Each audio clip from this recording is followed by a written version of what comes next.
அன்பிற்கினிய மாதா தொலைக்காட்சி சுவைஞர்களே, தமிழினிய நெஞ்சங்களே, வணக்கம்.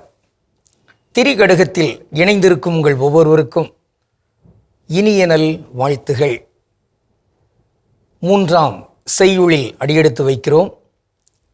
நல் ஆதனார் குறிப்பிடுகின்ற இந்த 3ஆம் செய்யுள், கல்லார்க்கு இனாய் ஒழுகலும் காள் கொண்ட இல்லாளை கோலால் புடைத்தலும் இல்லம் சிறியாரை கொண்டு புகழும் இம்மூன்றும் அறியாமையால் வரும் கேடு.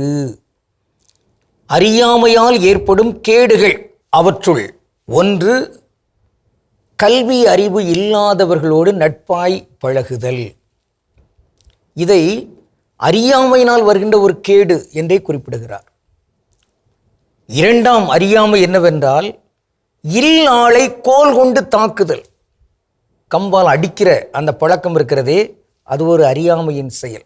அதை போன்றே 3ஆவது அறியாமை சிறுமை குணம் படைத்தவரை வீட்டுக்கு அழைத்து வருதல். ஆக இந்த 3னுள் முதன்மையாக அவர் வைக்கின்ற அந்த அறியாமை என்பது கல்வி அறிவு இல்லாதவர்களோடு நட்பு பாராட்டுதல். கல்வி உயரிய ஒரு பண்பு, கல்லாமை மிகப்பெரிய ஒரு தீங்கு. ஆக இந்த கல்லாமையை ஒருவர் கொண்டிருக்கிறார், கல்வதற்கு படிப்பதற்கு முயற்சி மேற்கொள்ளாமல் இருக்கிறார், ஆர்வம் காட்டாமல் இருக்கிறார், திறந்த மனம் இல்லாமல் இருக்கிறார் என்கின்ற ஒரு நிலையில் இருக்கிற ஒரு கல்வி அறிவு அற்றவரை ஒரு நண்பராக ஏற்று அவரோடு இணைந்து பயணிக்கின்ற அந்த பயணம் இருக்கிறது, அது அறியாமையால் வருகின்ற ஒன்று என்று குறிப்பிடப்படுகிறது. வள்ளுவர் குறிப்பிடுவார், கல்லாதான் ஒட்பம் களிநன்றாயினும் கொள்ளார் அறிவுடையார். உண்மையான அறிவுடையவங்க கல்வி அறிவு இல்லாத ஒருவருடைய ஒரு கருத்தை ஏற்றுக்கொள்வதற்கு இயலாது. ஏனென்றால் பானையில் இருந்தால்தானே அகப்பையில் வரும், அங்கு உள்ளே ஏதாவது ஒன்று இருந்தால்தானே அது வெளிவரும்.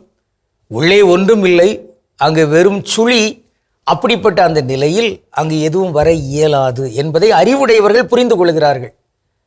ஆக இயேசு என்னிடம் இருந்து கற்றுக்கொள்ளுங்கள் என்று சொல்கிற அதே நிலையில் இயற்கையிடம் இருந்து கற்றுக்கொள்ளுங்கள். இந்த காகத்தை பாருங்கள், பறவைகளை பாருங்கள், வயல்வெளி மலர்களை பாருங்கள், மேலும் குழந்தையை பாருங்கள், இந்த குழந்தையை போன்று இருங்கள். இப்படி பல்வேறு வகைகளிலே பல்வேறு கோணங்களிலே கல்வி கற்றல். ஏட்டறிவு என்பது மட்டுமன்று, மாறாக அந்த ஏட்டு அறிவையும் கடந்து நூலகங்களுக்கு சென்று நூல் படித்தல், நூல் படைத்தல், இந்த இயற்கையை உன்னிப்பாக கவனித்து அந்த இயற்கை கற்றுத்தருகிற பாடங்களை உள் எடுத்து அதை அப்படி அறிக்கையிடுதல், சான்றோர்கள் இலக்கியங்களிலே வடிவமைத்து தந்திருக்கிற அத்தகைய அந்த செய்திகளை எல்லாம் உள்கொணர்தல், இவை எல்லாம் தான் படிப்பு.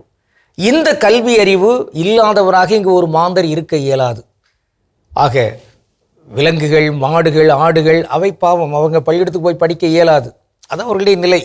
ஆனால் மாந்தர்கள் என்பவர்கள் மாந்தர்களாக இருப்பதற்கு இங்கு கல்வி அறிவு பெற்றாக வேண்டும். ஒரு காலம் அந்த நேரத்திலே நீ படிக்க முடியாது, நீ படித்தால் உன் நாவை வெட்டுவேன், படிப்பதை கேட்டால் உன் காதில் ஈயத்தை காய்ச்சி ஊற்றுவேன் என்றெல்லாம் ஜாதிய தன்மையிலே ஒடுக்குமுறை இங்கு இந்திய துணைக்கண்டத்தில் இருந்ததை நாம் பார்க்கிறோம். ஆனால் அது மாறிவிட்டது, கடவுளுக்கு நன்றி. ஆனாலும் இன்னும் பல்வேறு வகைகளிலே வேறு வகையான அந்த ஒடுக்குமுறைகளெல்லாம் இருக்கிற இந்த பின்னணியில் கல்வி அறிவு படைத்தவர்கள் இவற்றையெல்லாம் உன்னிப்பாக கவனித்து இங்கு சூழல்களை எல்லாம் மாற்றியாக வேண்டும். அப்படிப்பட்ட கல்வியாளர்களுடைய எண்ணிக்கை பெருக வேண்டும். அதன் மூலமாக இங்கு எல்லா மாந்தருமே நல்லவர்களோடு தான் தோழமை பாராட்டுவதற்குரிய ஒரு சூழல் இருக்கிறது. அந்த வகையில் அறியாமையெல்லாம் அகற்றப்பட்டு இங்கு அறிவு, நல்லறிவு, கூர்மதி அறிவு இவையெல்லாம் பெருகுவதற்கு கல்வி அறிவாளர்களுடைய எண்ணிக்கை பெருக வேண்டும். இங்கு தாய் தமிழ் வழி பள்ளிக்கூடங்கள் எல்லாம் காணாமல் போகின்ற இந்த சூழலில் உண்மையான அறிவு இங்கு மேலோங்கி வருமா என்கிற கேள்வி எழுகிறது. இதையெல்லாம் உன்னிப்பாக கவனித்து எதிர்கால தலைமுறை தாய்மொழி வழி கல்வியையும் இங்கு உன்னிப்பாக கவனித்து அதன் மூலமாக கல்வி அறிவை உயர்த்துவதற்கு, கல்வியின் தரத்தை உயர்த்துவதற்கு, நம் முன்னோர் நமக்கு விட்டு சென்றிருக்கிற அந்த விழுமியங்களெல்லாம் கல்வியின் வழியாக கற்றுக்கொள்வதற்கு என்று உறுதியேற்று அதன் விளைவாக அறிவுடையவர்களாக திகழ்ந்து எல்லாரும் நம்மிடம் நட்பு பாராட்டக்கூடிய சூழலை உருவாக்க உறுதியேற்றுக்கொள்வோம்.